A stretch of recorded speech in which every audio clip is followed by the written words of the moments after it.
Era un viernes gris de invierno cuando María da Silva enterró a su marido con sus propias manos. La tierra roja del pequeño rancho en el interior de Minas Gerais estaba húmeda y pesada, y cada puñado que arrojaba sobre el ataúd rústico parecía llevar consigo un pedazo de su alma. João no resistió la neumonía que lo consumió durante 3 semanas, dejándola sola con 4 hijos que criar y deudas tan altas como las montañas que rodeaban la propiedad. El menor, Pedro, de apenas 5 años, sostenía la orilla de su vestido negro, el mismo que ella había usado en su boda, ahora remendado y desteñido por el tiempo. «Mamá, ¿papá va a volver?».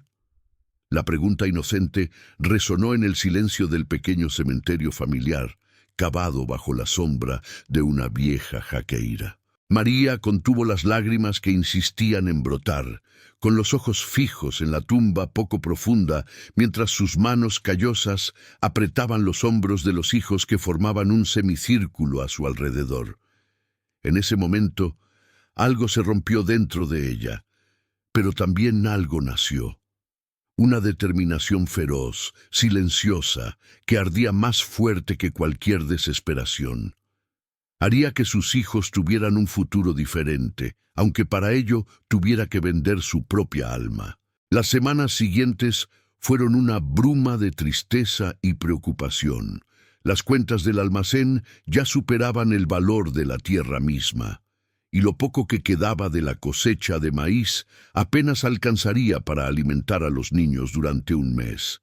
María se levantaba antes del amanecer, con los huesos doliéndole por el frío de la madrugada, y comenzaba la rutina extenuante que se convertiría en su vida durante los años siguientes. Mientras los hijos aún dormían, ordeñaba la vaca flaca, recogía los huevos de las gallinas y preparaba la harina de maíz para el desayuno.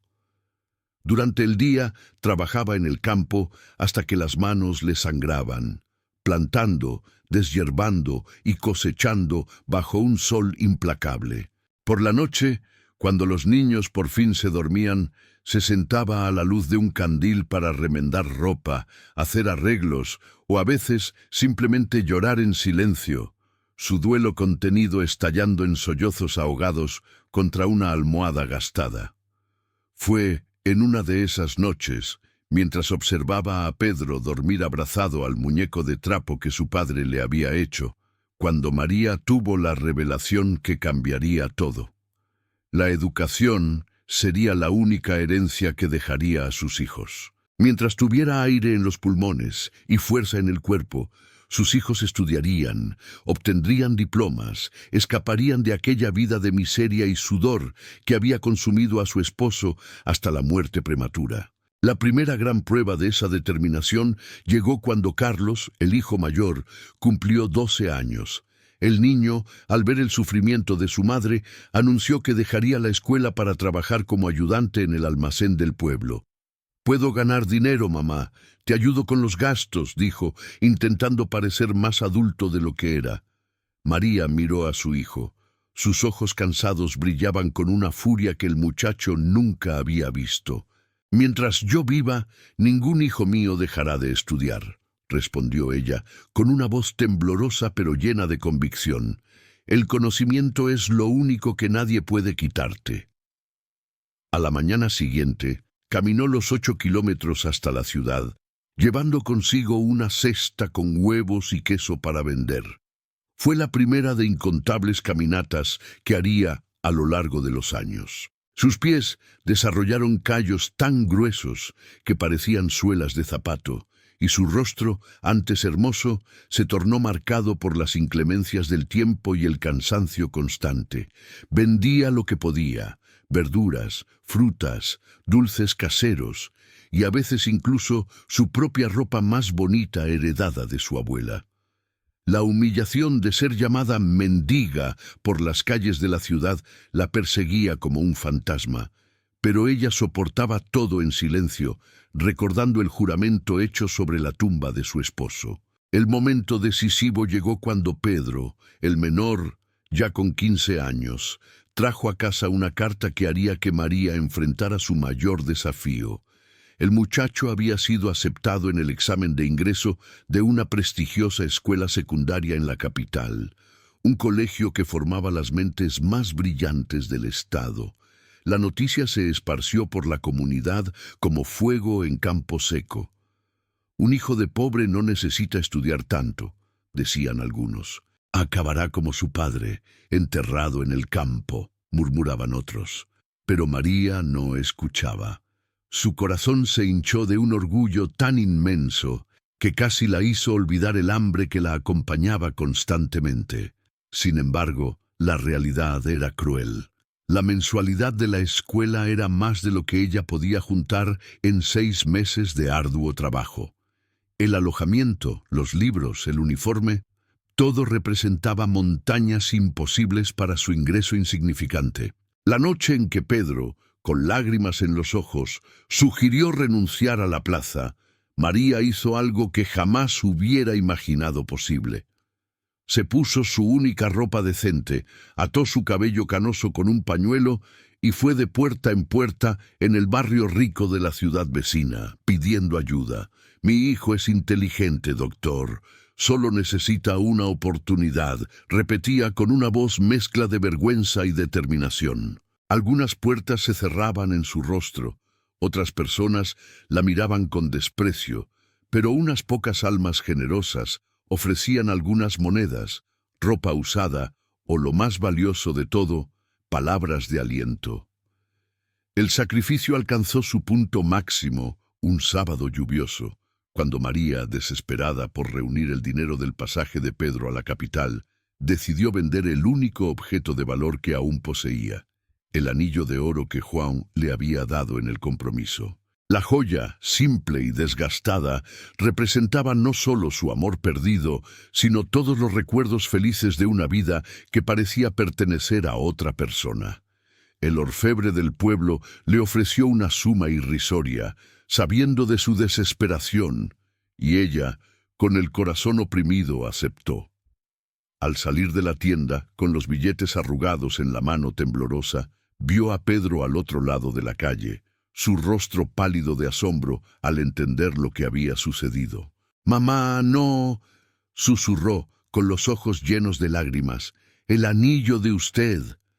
María secó las lágrimas del muchacho con sus dedos ásperos y sonrió, una de esas raras sonrisas que aún lograba encontrar en medio del dolor. «Tú vales más que cualquier oro, hijo mío.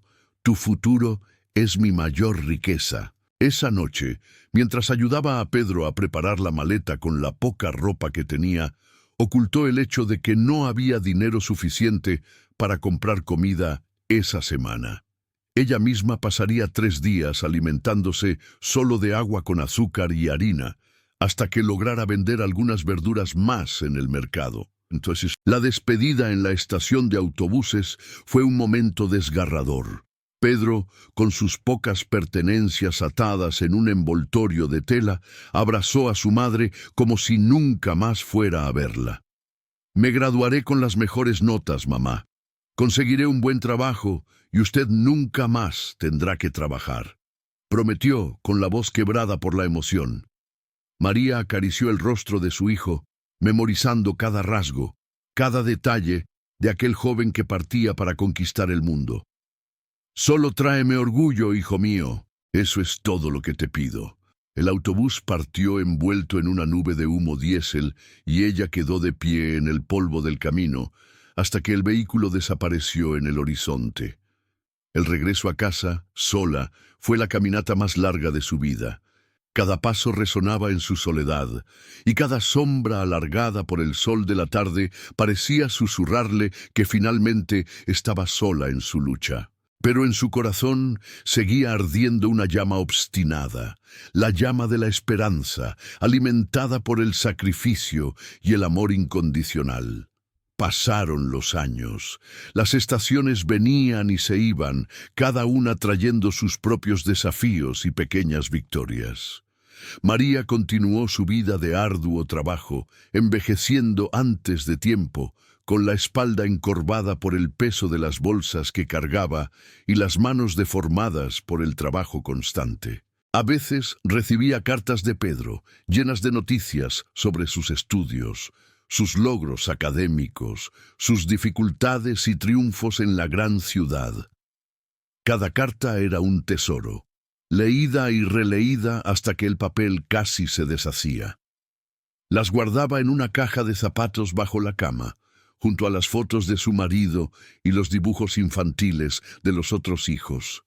La soledad era su compañera constante, pero el orgullo por el hijo que prosperaba en sus estudios la mantenía cálida en las noches frías. Mientras tanto, los demás hijos también seguían sus caminos, cada uno moldeado por el sacrificio de la madre. Carlos se convirtió en albañil, Ana en costurera y Miguel ayudaba en los campos de un vecino.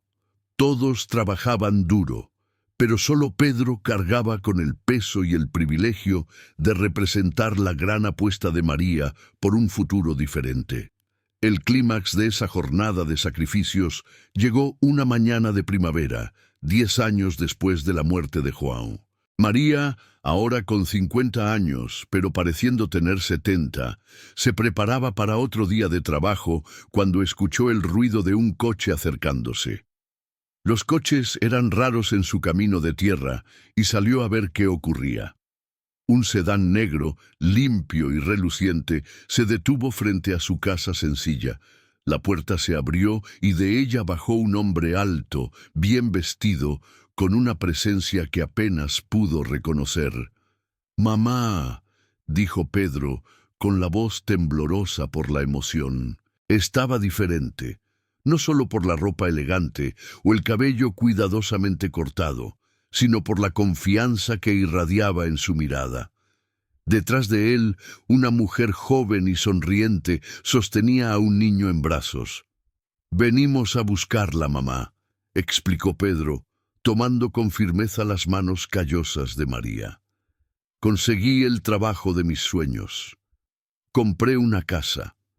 Mi familia tiene un lugar para usted donde nunca más tendrá que trabajar». María miró a su hijo, luego a la nuera y al nieto que nunca había conocido, y por primera vez en una década permitió que las lágrimas corrieran libremente por su rostro surcado.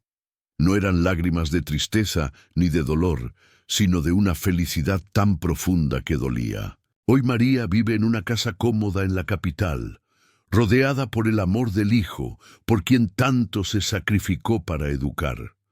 Sus manos, aún callosas, ya no tienen que cargar pesos mayores que su fuerza. Su espalda, todavía encorvada, por fin puede descansar. A veces, en las mañanas silenciosas, visita el pequeño cementerio familiar donde Juan está enterrado y susurra noticias sobre la familia que él dejó atrás. «Valió la pena, Juan», dice mientras sus dedos acarician la lápida sencilla. Cada lágrima, cada noche sin dormir, cada humillación, todo valió la pena. Pedro, ahora un ingeniero exitoso, se asegura de contarle a su propio hijo la historia de su madre. La historia de una mujer que, con nada más que amor y determinación, cambió el destino de toda una familia. Una historia de sacrificio que hoy sirve como cimiento para las generaciones futuras. Una prueba viva de que la educación puede, en efecto, romper los ciclos de pobreza y abrir puertas que parecían permanentemente cerradas. Esta historia está basada en miles de Marías repartidas por este país, mujeres que silenciosamente transforman sus vidas en ofrendas para el futuro de sus hijos. Si tú también tienes una historia de superación que contar, compártela en los comentarios. Cada relato inspira a alguien que enfrenta sus propias batallas. Si este contenido tocó tu corazón, suscríbete para más historias reales que muestran la fuerza del amor familiar. Y no olvides darle me gusta a este video. Cada apoyo ayuda a difundir mensajes de esperanza a quienes más lo necesitan. El camino puede ser difícil, Pero como María nos mostró, el amor de una madre es capaz de mover montañas, transformar destinos y demostrar que los mayores sacrificios suelen conducir a las recompensas más bellas.